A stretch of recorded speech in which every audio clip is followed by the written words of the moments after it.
Hi, this is David Nace with EV World News, where we talk about green energy, electric vehicles, and the stock market. Today, I've got something kind of an interesting topic. So, one of the things that's been a big driver of EV sales, particularly in the United States, is the federal tax credits. And all of a sudden, it looks like a few companies are going to be hit with not being able to get the full tax credit for next year. And notably, this really it affects several companies. It affects Ford. So Ford has sent out a notice to dealers saying the Mach-E's, well, it's unlikely that they will qualify for the federal tax credit. This is kind of a big issue. So, the rules proposed by Treasury and Energy about foreign entities of concern within the Inflation Reduction Act are detailed and extensive. Our colleagues are working through them and what they might mean for Ford. So, Tesla has warned customers that certain versions of the Model 3, the rear wheel drive and the long range trims, will only be eligible for half of the $7,500 tax credit for next year. And the Nissan Leaf and the Volkswagen ID4 will be impacted as well. This is a big deal because these are some of the most, the Mach-E is not cheap, but the other vehicles are amongst the top 10 most affordable electric vehicles in the United States.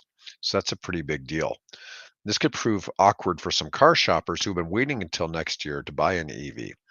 Now, what I'm not sure about, there's been a workaround where if you lease an EV, the dealer does it under a commercial lease, and somehow they've still been able to factor in the $7,500 tax credit in the lease. So the articles I've looked at haven't been clear as to whether that would still be a possibility or not because it falls under different rules.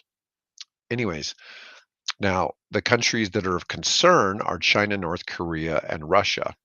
Now, the problem for this is that a large portion of EV materials, the supply chain runs through China.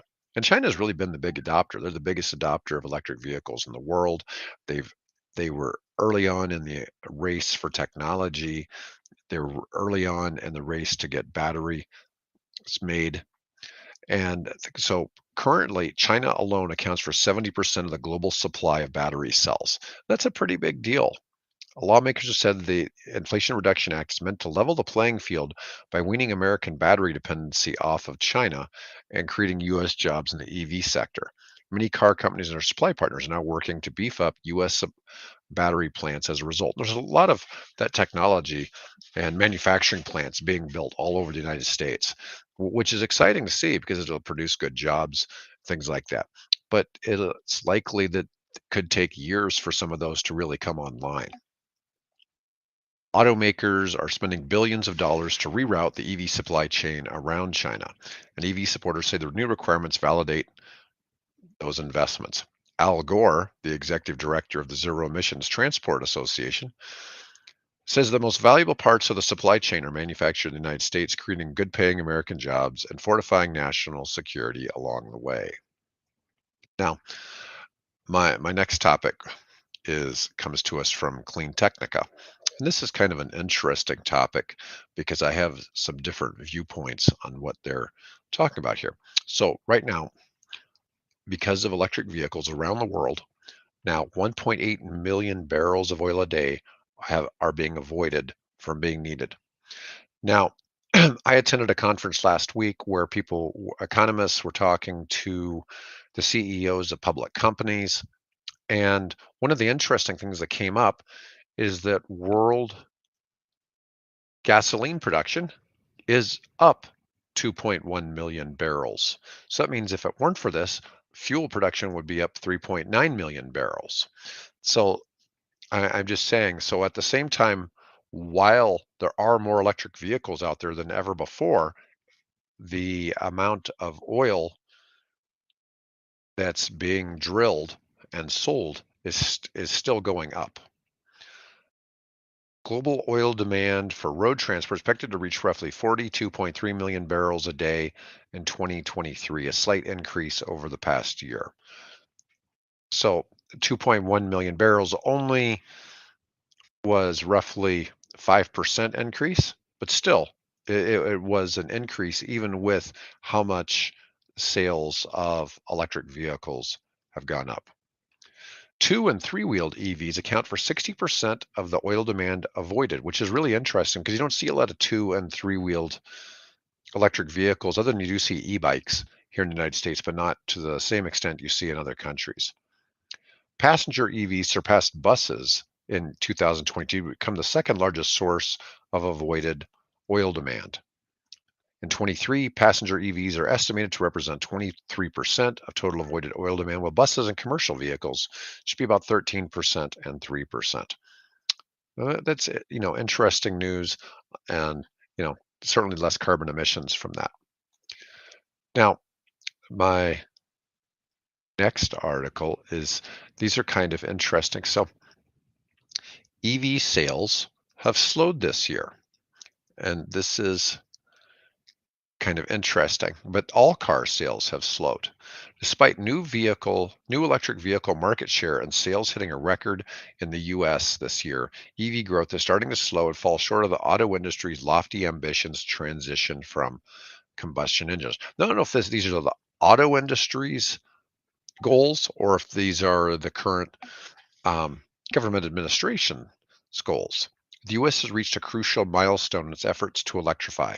More than 1 million new EVs have been sold here in the United States this year, according to MotorIntelligence.com. The auto industry consulting firm says EVs accounted for 7.5% of total US car sales through November. The number rises swiftly to address climate change because a large share of greenhouse gases come from transport. Ford touted a 43% increase in electric vehicle sales year over year, which includes its top selling electric Mustang Mach E SUV, as well as the F 150 Lightning pickup truck. Hyundai's Ioniq 5, the Kia EV6, each hit around a 100% growth year over year last month. Despite these positives, this hasn't come close to the 90% year over year growth the EV industry enjoyed last summer. And so this is a little disingenuous. The overall trend in auto sales has been down a little bit, but EVs are making up a larger and larger percentage of it. 7.5% in the US isn't really a huge deal when you consider the US is one of the slow adopters of EVs.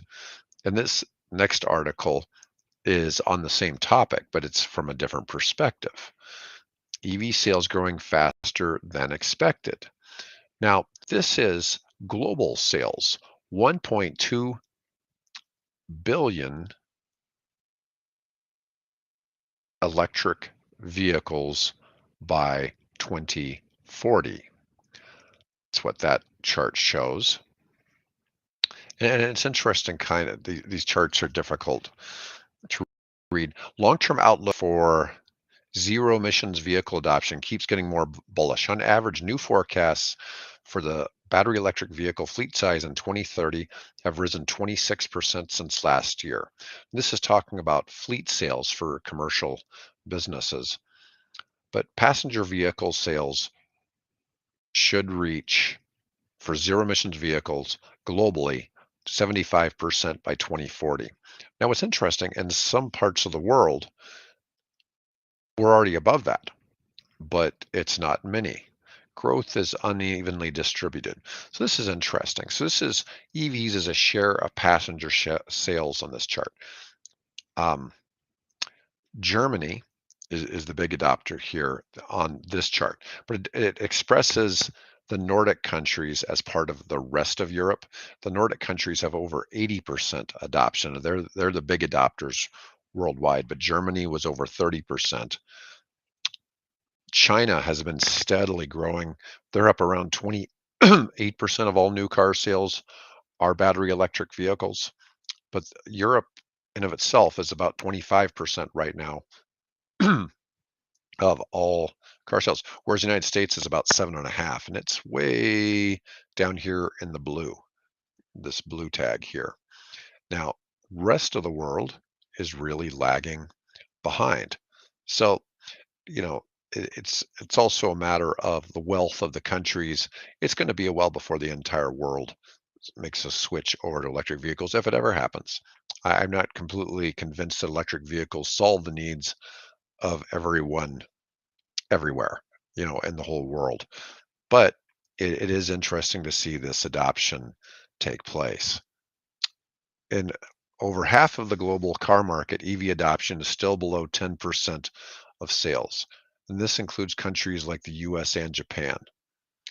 30% of the global car market is in countries where EV adoption is still below 5%.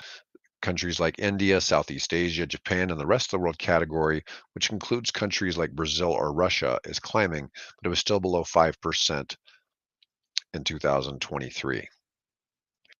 India only crossed 1% adoption in 2022, reaching 2% in 2023. So that it's really quite interesting to see where that's played out. Now, uh, so anyways, I like that, but let's talk about a different topic. Let's talk about something that Volkswagen's got coming up. And I'm a real big fan of something called bidirectional charging and bidirectional power. Now, this is more catered to somebody who has both an EV and solar power. And this is also an answer when people talk about the grid can't sustain all the people switching to electric cars and things like that. This is interesting because cars are going to be able to support the grid at some point. Now, vehicle to home charging is certainly possible today, but this one with Volkswagen is a little bit more. Um, the companies you have to use to make it work are very specific at the moment. But you have to have a 77 kilowatt hour vehicle with software 3.5 supporting this ability in Europe. So this is narrowed down to Europe, but home rollouts, home energy systems that could take advantage of this are still far from common and may not become a mainstream component of EV ownership for quite some time. But what I'm showing is this shows the possibilities because bidirectional charging allows you to take the energy from your solar panels and store it in your car and then you could power your house in theory for days or at least every night from the power that's stored up in your automobile. And it really comes up because most people aren't running their battery on their car, not running it down very much from day to day. Now, I like this because I've discussed before on some previous episodes where I've reviewed some bidirectional chargers, and I see this as a huge thing. In this particular case, the car itself is doing the bidirectional, so that's quite unique. There, the Ford F-150 Lightning has a similar feature for you to be able to run the vehicle as like a generator for working on job sites and using it for tools. So it's really quite helpful. Now, my next one is also something about batteries, and this is about Rivian trying to be competitive. And I'm not real sure what to think about this, but Rivian's focusing on cheaper batteries lays off 20 members of its battery team. And they've been getting into trying to make more efficient batteries. They're going to focus now on how to make batteries cheaper. So, one of the things is they've sold 50,000 vehicles in the past year, but that's more or less the total number of sales the Tesla Model S and the Model X were each getting before the Model 3 went into production. And so Rivian's getting a good foothold. And Rivian's making nice looking vehicles. I mean, it's a nice looking truck. But how do you reach higher volumes? Lower prices. Now that the Tesla stock has been officially launched, we've gotten to see its pricing and specs. It turns out the pricing is much higher than initially projected, and the range is much lower. Turns out the Cybertruck is super powerful and has some nifty features like drive-by-wire and 48-volt low voltage battery. Rivian may struggle to compete on specs alone. There's much more of an opening on the lower end of the truck market or by buffing up its range. With that in mind, it's interesting perhaps Rivian has just laid off 20 long-range battery cell development team members, and that's less than 8% of the company's battery team. A Rivian spokesperson said these layoffs are due to a change in priorities. The goal now is to focus on more affordable vehicles and developing more affordable batteries for those vehicles. Rivian may be waving the white flag in performance and specs, but it seems it may have an aim to compete on cost more and sell in higher volumes. We'll see. I just thought that was kind of an interesting. Rivian will continue to get battery cells from Samsung SDI in South Korea, but one wonders if an in-house system will phase out the need for R2 to a dramatic degree. And that's really all I've got for today. I hope everybody enjoyed this show. Thanks for listening. Please like and subscribe. Please leave me a comment if you'd like to let me know what kind of content you'd like to see more of in the future.